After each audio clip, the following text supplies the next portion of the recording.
¿Cuál es la peor idea de negocio que has visto a alguien intentar ejecutar? El que trata sobre la novia cuestionando la inteligencia de novio después de su genial idea de negocio, entregar sopa a las casas de las personas a través de tuberías. Había un hombre en mi ciudad abrió un negocio que era equivalente a una versión física de Craigslist o los anuncios clasificados de periódicos. Era una unidad en un centro comercial con tablones de anuncios. Pagabas para poner un anuncio y otras personas venían a mirar los anuncios con una pequeña imagen. Esto fue después de que existiera Craigslist, no algo de la era pre-internet. No había mercancía real en la tienda, solo fotos mediocres de cosas con la información de contacto. Ni siquiera estaba ubicado en un lugar con mucho tráfico peatonal, tenías que atravesar una intersección ocupada, estacionar y entrar para mirar un tablón de anuncios. Fracasó y él intentó culpar al propietario porque no pudo obtener un permiso para un letrero al final del edificio, aunque tenía otros 2 letreros. Una vez, hace muchos años, mi amigo y yo estábamos en la fila detrás de una mujer que llevaba una camiseta con la palabra mancha estampada. Él preguntó al respecto y resultó ser su marca de ropa. Ella explicó que le encantaba la palabra mancha como no es esto, no es aquello. Él le explicó el significado popular de la palabra y su rostro se desencajó. Yo estaba mortificado, pero probablemente él hizo lo correcto. Entonces, mi amiga tuvo una idea que pensó que era brillante. Consistía en tomar toda el agua del grifo, embotellarla en parques y venderla, y luego usar ese dinero para pagar por las necesidades de las personas sin hogar. Con muy buenas intenciones y un gesto amable, sin embargo, en mi país hay fuentes gratuitas por todas partes para beber. Así que habló con el alcalde de nuestro pueblo y sugirió que toda tendríamos como crearía desperdicio innecesario. La cantidad de dinero que tendríamos que gastar en salarios para tener personas de pie cerca de las fuentes las 24 horas del día, ¿qué pasaría si la gente tiene botellas de agua reutilizables?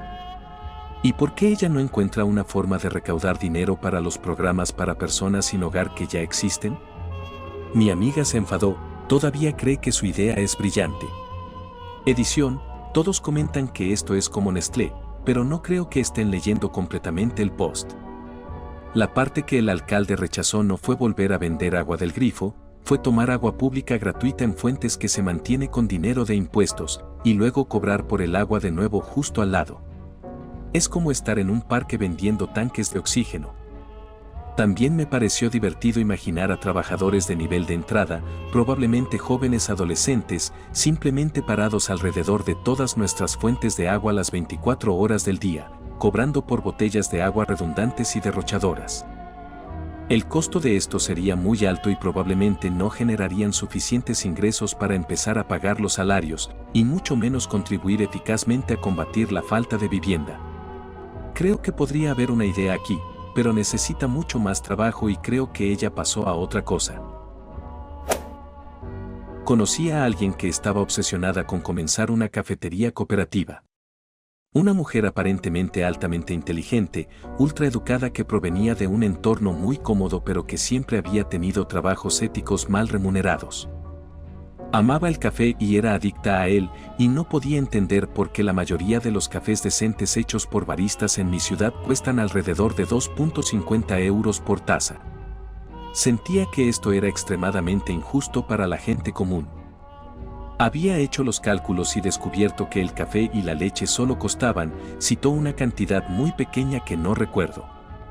Verdaderamente creía que podría producir café para llevar hecho por en el centro de la ciudad por solo un poco más que ese precio de costo, y vino a mí en busca de consejo. Yo dirigía una boutique de moda en el centro de la ciudad durante 30 años. Intenté explicarle que la mayoría de los costos de dirigir un negocio no estaban en las materias primas. Había alquiler, podríamos intentar encontrar un propietario que creyera en el proyecto, seguramente habría alguien que realmente creyera en democratizar el café, o tal vez alguien podría descontarnos lo de los impuestos. Fue su respuesta, los impuestos, el seguro, la cafetería no sería demasiado cara ya que solo necesitaríamos un espacio pequeño, equipo, todo sería de segunda mano, impuestos, seguro nacional y un gran gasto sueldos. Aquí es donde realmente empezamos a discutir. Le dije que nadie querría trabajar para ella por una miseria, solo porque ella creía en el café barato para las masas. Luego dijo que no estarían trabajando para ella, formarían una cooperativa. Dijo que iba a formar una cooperativa de personas que realmente creían en llevar café económico a la gente común. Traté de hacerle entender que sería extremadamente improbable que las personas pusieran sus propias vidas en espera y trataran de sobrevivir sin dinero, solo para poder vender café ultra barato. Una vez que la cafetería fuera un éxito, subirían el precio, probablemente al precio promedio, y luego tomarían un salario decente. Yo no permitiría eso, dijo ella. No tendrías otra opción en una cooperativa, tendrías que aceptar la decisión mayoritaria, le dije. Ella absolutamente no lo aceptaría. Ella tendría su propia cooperativa y les diría a las personas qué hacer. O las despediría, supongo. Terminamos teniendo una especie de educada discusión. Honestamente creía que podría crear una cooperativa de personas que le obedecieran. Ella no era materialista en absoluto, así que no entendía por qué otras personas querrían tener lo que yo llamaría un salario decente cuando realmente no es necesario. Al final, acordamos estar en desacuerdo. Ella delicadamente me dijo que yo era un viejo dinosaurio que no entendía el comercio moderno. Pero hay que darle su mérito, esa mujer realmente amaba el café. Mi antigua supervisora me llamó un día y me dijo que necesitaba despejar mi agenda durante al menos próximos 8 meses.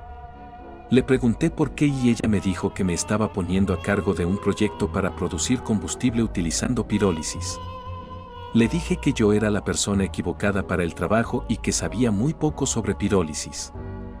Ella me dijo que no me preocupara porque había contratado al mejor experto del mundo en el tema como consultor.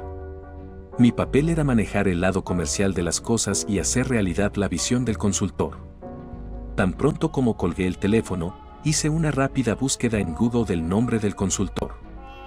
Había página tras página sobre él estafando a personas en todo el Medio Oeste. Este tipo iba a pueblos pequeños y convencía a los líderes de que podía hacerlos independientes en energía. Afirmaba que podía convertir sus residuos municipales en energía. Luego podrían comenzar a cobrar por llevar los residuos de las comunidades circundantes y también cobrarles por la energía. Todos los artículos sobre él terminaban igual. Recaudaba mucho dinero de los lugareños por consultorías, compraba algunas cosas para hacer que pareciera que el proyecto estaba comenzando y luego se marchaba del pueblo.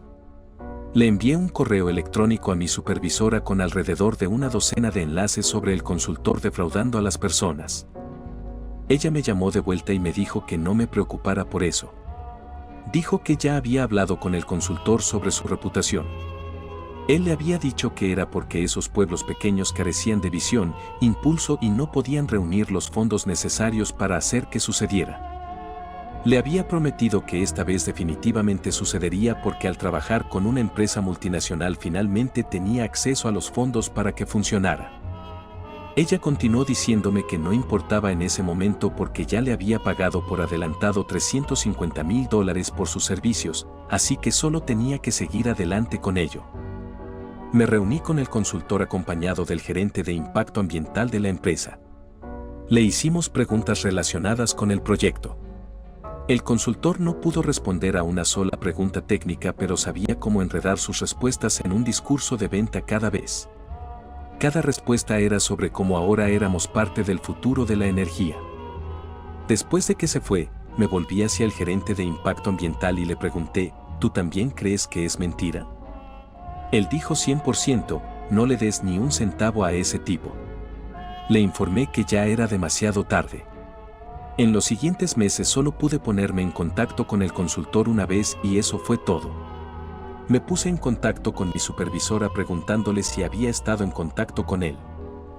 Ella tampoco había sabido nada de él, pero me echó la culpa a mí porque era el gerente del proyecto y era mi trabajo asegurarme de que todos estuvieran comunicándose.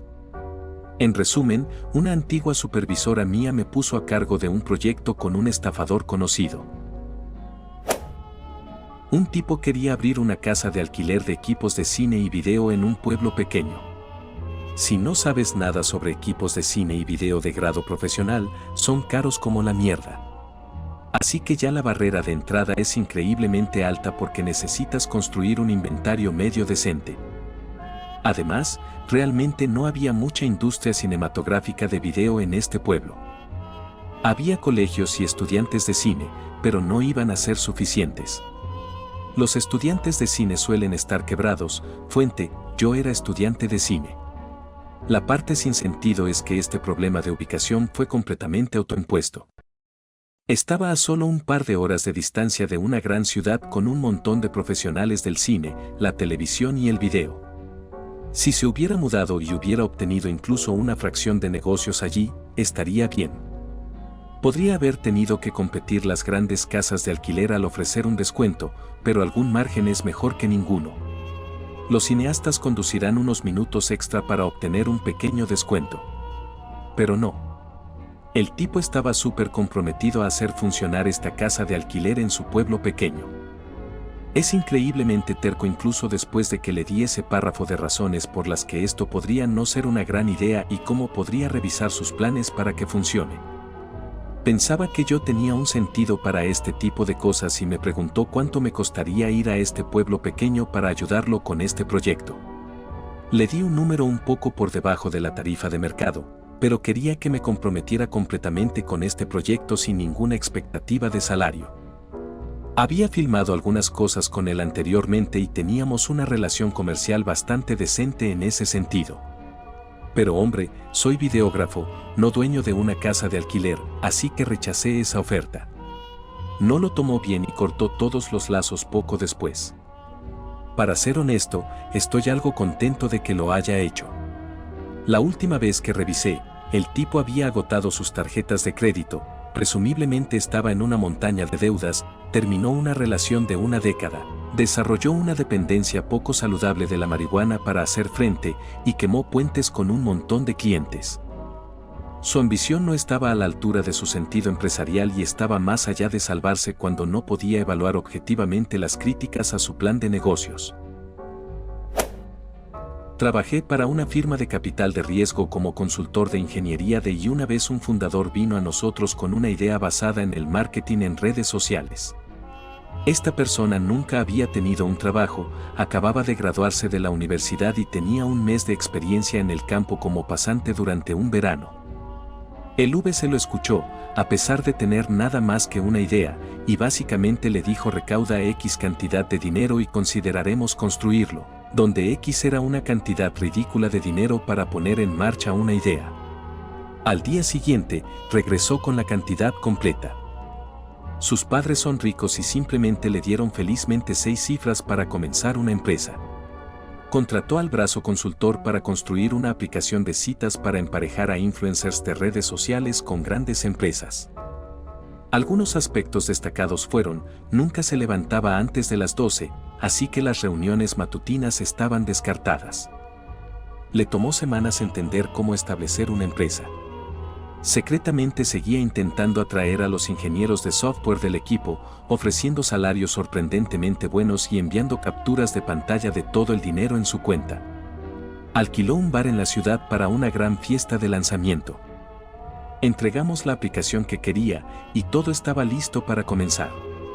Se le había preguntado sobre cómo incorporar clientes durante mucho tiempo y afirmaba tener cientos de influencers y empresas listas para empezar.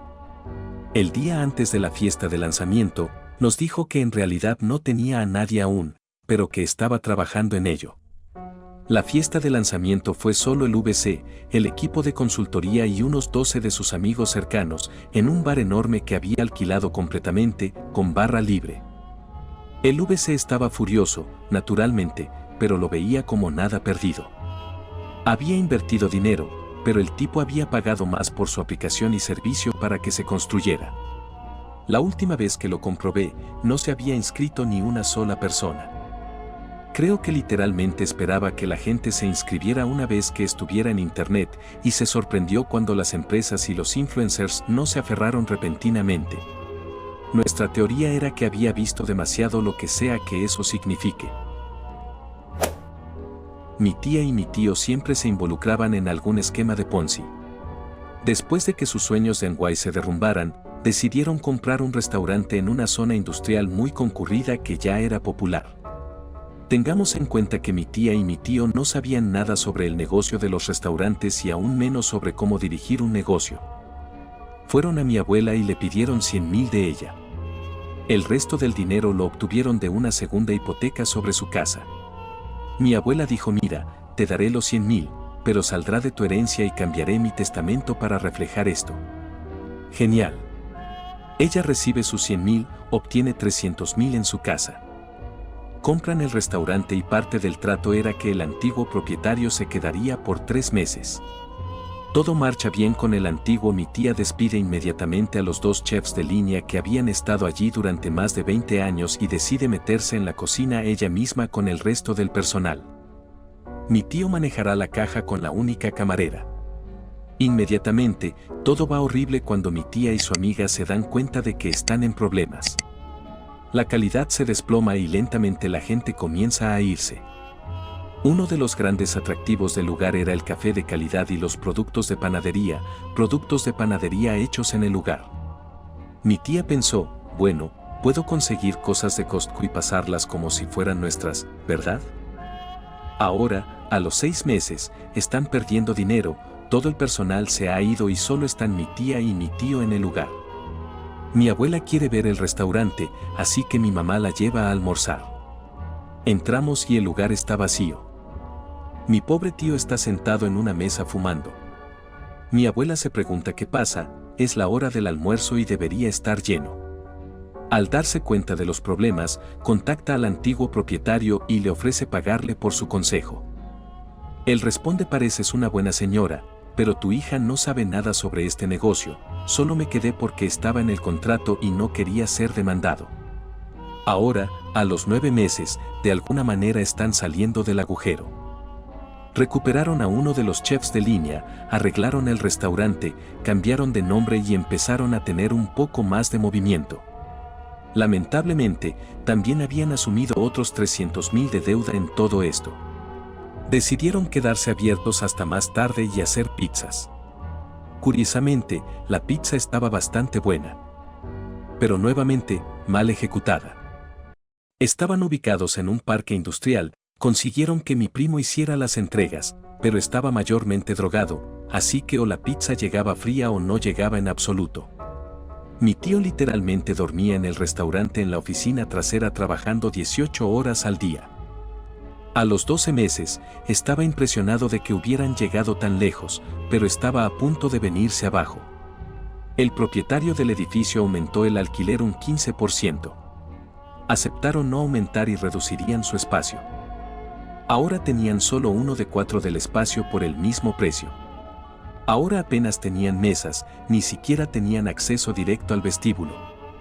Mi padre, que tenía una empresa de administración de propiedades, se ofreció a encontrar otro lugar, pero resultó que el equipo que tenían realmente pertenecía al propietario. Literalmente fue uno de los peores tratos que había visto. Básicamente, compraron una lista de clientes para un restaurante, pero poseían muy poco de lo que estaba adentro. Lamentablemente, después de 14 meses, cerraron después de que el inspector de salud les impusiera una multa de $4.000 por numerosas violaciones. Mi papá calcula que en ese momento estaban en deuda por casi 7 cifras. Logró salvar su casa apenas de la quiebra. Vendieron el negocio por 1/4 de lo que pagaron y mi tío se declaró en bancarrota personal. Después de esto, se mudaron al otro lado del país para comenzar de nuevo. Mi tío terminó falleciendo unos años después de cáncer de pulmón. Se fumó hasta la muerte. Tenía una póliza de seguro de vida masiva que pagó su casa y todas las deudas. Mi tía inmediatamente volvió a hipotecar la casa y se unió a Herbalife. Conocí a un chico en la escuela secundaria, era bastante normal, un poco formal para la gente con la que normalmente me juntaba, pero estaba bien cuando lo volví a ver 4 años después y esto es lo que sucedió en su mayoría antes de que comenzara el COVID. No se trata tanto de su ejecución fallida, porque nunca logró sacar ninguna de sus ideas adelante, sino de su comportamiento y donde terminó mientras intentaba llevar a cabo estas ideas. Pasábamos tiempo juntos porque ambos fumábamos y él vendía, las otras personas con las que me juntaba o que lo conocieron siempre señalaban algo sobre el que les daba malas vibras, yo también lo percibía, pero en ese momento pensaba que este tipo no era dañino. Siempre hablaba de cómo quería empezar un negocio, pero todo en lo que realmente hablaba con confianza era en comprar un negocio preexistente que estuviera fallando, así que planteé preguntas sobre cómo lo haría rentable, cuánto sería el costo de operación, cuánto podría pagar a los empleados y cuánto tiempo hasta que pudiera aumentarlo. Cuánto tiempo podría permitirse alquilar el mismo local y si seguiría con el mismo tipo de negocio. Era una tienda de zapatillas y él parecía perdido de inmediato. Le dije que siempre podría contratar a alguien para que administrara la tienda por él, pero eso entra en el costo de operación, y me pidió que trabajara para él. Decliné con una risita porque pensé que era una broma, pero él mencionaba esto cada vez que se hablaba de dinero. Me niego a trabajar en los proyectos comerciales de mis amigos cuando siento que no son serios o que no comprenden mis habilidades. Tengo algunos amigos empresarios, así que esto no me es ajeno.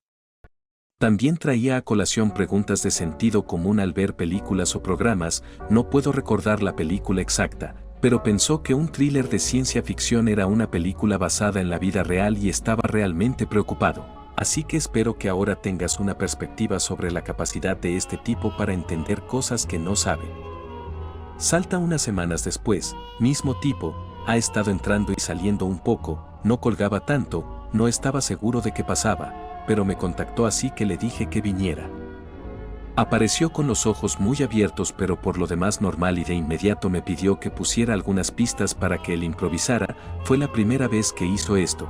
Así que puse algunas pistas y aquí es cuando ocurrió la cosa rara. Al principio, las cosas parecían normales, estaba rapeando aunque pobremente, y yo solo estaba relajado. El problema surgió cuando la canción se detuvo y él seguía haciendo los movimientos físicos y los movimientos de boca de alguien que estaba rapeando. Le pregunté si estaba bien y no respondió durante 1 minuto y medio antes de decir sí. Este mismo comportamiento continuó durante como media hora, pero eventualmente después de un silencio de 5 minutos, simplemente le levanté la voz y él salió de su trance. De inmediato me preguntó si quería fumar, así que estuve de acuerdo aunque le pregunté varias veces si estaba bien o si algo le había pasado, pero no compartió nada. Fumamos un tazón y de inmediato pude notar que no estaba respondiendo bien, tosió un montón y luego se desplomó en el sofá y me preguntó si podía dormir en mi casa. Le dije que no, que solo llevaba media hora allí y eran como las 2 de la tarde de un miércoles. Se desmayó de inmediato y comenzó a gemir y roncar. Pasé 6 horas tratando de despertarlo y manteniéndolo de costado. Eventualmente cuando despertó todavía estaba fuera de sí, no me daba respuestas coherentes a las preguntas, pero eventualmente pude hacer que se despertara en su auto. Me fui a buscar comida que el resto de la casa había pedido y cuando volví 40 minutos después, acababa de desmayarse en su auto. Me acerqué y se despertó de golpe y se fue antes de que pudiera preguntarle si estaba bien.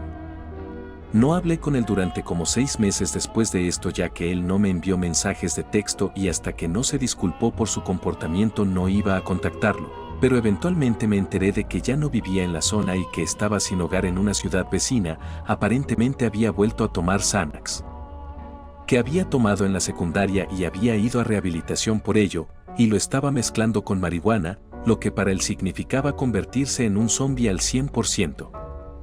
Sus padres se negaron a dejarlo vivir con ellos y estoy bastante seguro de que originalmente lo habían llevado a la ciudad para alejarlo de personas que estaban contribuyendo a su adicción al Xanax, pero no mantuvo un trabajo y comenzó a vender de nuevo, así que perdió su auto y quedó atrapado en la ciudad. Aprendí todo esto a través de indicios contextuales, publicaciones en redes sociales y amigos de amigos. Solo volví a hablar con él después de que el COVID había estado presente durante mucho tiempo. Intenté ponerme al día, pero él pasó de largo eso para preguntarme si podía conducir hasta la ciudad en la que estaba. Un viaje de 5 horas para pasar el rato. Le expliqué lo ridículo que era eso y que si ya estaba pasando por la ciudad, pasaría por allí. Él no me mencionó que estaba sin hogar. Las siguientes llamadas que hizo eran todas sobre conseguir un viaje, darme dinero para comprar un auto y conducir hasta donde solía vivir, o tratando de venderme drogas. Intenté ser amable y honesto sobre la situación en la que estaba y el hecho de que no la estaba abordando conmigo antes de intentar ser amigos de nuevo, pero continuó durante tanto tiempo que lo bloqueé. Incluso después de eso recibí de 3 a 7 llamadas al día de él hasta hace poco. Hubo un momento en nuestra amistad en el que realmente consideré ayudarlo a organizar sus pensamientos y realmente esquivé una bala. Cuando tenía unos 10 años en la escuela, fuimos de excursión a un Walkerschulheim, un internado, durante una semana. Esto estaba en un pequeño pueblo con solo unas pocas casas y una pequeña tienda, propiedad de una anciana. El producto estrella en la tienda para nosotros era el llamado Zanarlands, pequeños palitos de hielo saborizado que costaban 10 centavos, en ese momento, 10 Pfennig, la moneda se llamaba Zanarlands. Uno de los chicos de mi clase provenía de una familia adinerada que tenía un negocio. Tenía más dinero que el resto de nosotros y trató de iniciar un negocio por sí mismo. Fue a ver a la anciana y compró todo el hielo. Lo monopolizó. Lo acumuló en su habitación y luego se lo vendió a sus compañeros de clase, cobrándoles 30 centavos. Así que esta sería un buen margen de 20 centavos por palito de hielo.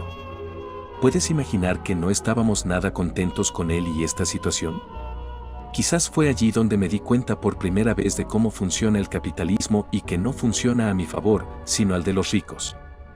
Solo cometió un error. Olvidó que era verano. Y no tenía nevera. Nos sindicalizamos y decidimos boicotearlo. Todo su hielo se derritió. Esta fue mi primera victoria contra la clase capitalista. La primera guerra de clases que tuve que librar. Como siempre, fue iniciada por los ricos. Pero nosotros luchamos de vuelta y ganamos. Conocí a este tipo que, por alguna razón, de repente se llenó de dinero, nunca supe cómo, pero siempre supuse que algún miembro adinerado de su familia debía haber muerto o algo así. Con su reciente riqueza, este tipo decidió entrar en el juego de ser dueño de negocios y ya sea comenzó o compró media docena de pequeñas empresas. Una de ellas fue que compró la granja de un anciano por encima de su valor real para poder hacer una compra rápida, con la intención de que las familias vinieran a visitar su granja para ver cómo se dirigía una granja en funcionamiento y pagar por el placer. El problema fue que dejó de ser una granja en funcionamiento en el momento en que la compró. Todo el ganado originalmente se había criado para carne, pero el medio olvidó que a veces zoológico por una caminata de 1 hora por una fue en pequeños camiones de comida repartidos por el centro de la ciudad. A pesar de que se le dijo por quienes se encargaban de alquilar los lugares para los camiones de comida que si los agrupaba, solo pagarían por un lugar. Decidió espaciarlos por toda el área para que la gente no supiera que él los poseía a todos y así estuvo convencido de que obtendría una ganancia mucho mayor de esta manera a pesar de tener que desembolsar un par de cientos más por semana para alquilar los lugares. Y nuevamente, porque no estaba usando su granja para carne, estaba comprando todas las salchichas y hamburguesas y demás en una carnicería. Y luego, además, compró un establo de equitación donde los niños iban durante 1 hora más o menos a la semana y tenía lecciones de así que confiaba enteramente en el conocimiento de su esposa de montar a caballo cuando era niña. Además, este lugar de equitación estaba al otro lado de la ciudad desde su granja, así que ni siquiera podía unir los dos negocios y tener algún tipo de experiencia de equitación en su granja. Nunca aprendí realmente cuáles eran sus otros negocios, pero creo que uno era una pequeña tienda de tabacos. Solo supe de estos porque hablaba a menudo sobre sus otros dos con regularidad, y trabajé para él en uno de sus camiones de comida porque pagaba extremadamente bien en comparación con otros lugares que contrataban a estudiantes universitarios en mi área. Conocí a este tipo que, por alguna razón, de repente se llenó de dinero, nunca supe cómo, pero siempre asumí que algún miembro adinerado de su familia debía haber o algo así. Con su reciente riqueza, este tipo decidió entrar en el juego de ser dueño de negocios y ya sea comenzó o compró media docena de pequeñas empresas. Una de ellas fue que compró la granja de un anciano por encima de su valor real para poder hacer una compra rápida, con la intención de que las familias vinieran a visitar su granja para ver cómo se dirigía una granja en funcionamiento y pagar por el placer. El problema fue que dejó de ser una granja en funcionamiento en el momento en que la compró. Todo el ganado originalmente se había criado para carne, pero el medio olvidó que a veces necesita sacrificar ganado para obtener ganancias en una granja. Así que todo lo que tenía era un zoológico para criaturas de granja y la gente no estaba dispuesta a pagar precios de zoológico por una caminata de 1 hora por una pequeña granja. Además de esto, otra de sus inversiones fue en pequeños camiones de comida repartidos por el centro de la ciudad. A pesar de que se le dijo por quienes se encargaban de alquilar los lugares para los camiones de comida que si los agrupaba, solo pagarían por un lugar. Decidió espaciarlos por toda el área para que la gente no supiera que él los poseía a todos y así estuvo convencido de que obtendría una ganancia mucho mayor de esta manera a pesar de tener que desembolsar un par de cientos más por semana para alquilar los lugares. Y nuevamente, ¿por qué no estaba usando su granja para carne? Estaba comprando todas las salchichas y hamburguesas y demás en una carnicería. Y luego, además, compró establo de equitación donde los niños iban durante 1 hora más o menos a la semana y tenía lecciones de equitación, excepto que no conservó a los empleados que originalmente lo poseían y sabían cómo montar porque pensaba que esperar que le pagaran más del salario mínimo era un disparate. Así que confiaba enteramente en el conocimiento de esposa de montar a caballo cuando era niña. Además, este lugar de equitación estaba al otro lado de la ciudad desde su granja, así que ni siquiera podía unir los dos negocios y tener algún tipo de experiencia de equitación en su granja. Nunca aprendí realmente cuáles eran sus otros negocios, pero creo que uno era una pequeña tienda de tabacos. Solo supe de estos porque él hablaba a menudo sobre sus otros dos regularmente, y trabajé para él en uno de sus camiones de comida porque pagaba extremadamente bien en comparación con otros lugares que contrataban a estudiantes universitarios en mi área. Y hasta aquí el video de hoy. Gracias por ver, suscríbete al lobby por Reddit, nos vemos en el próximo video.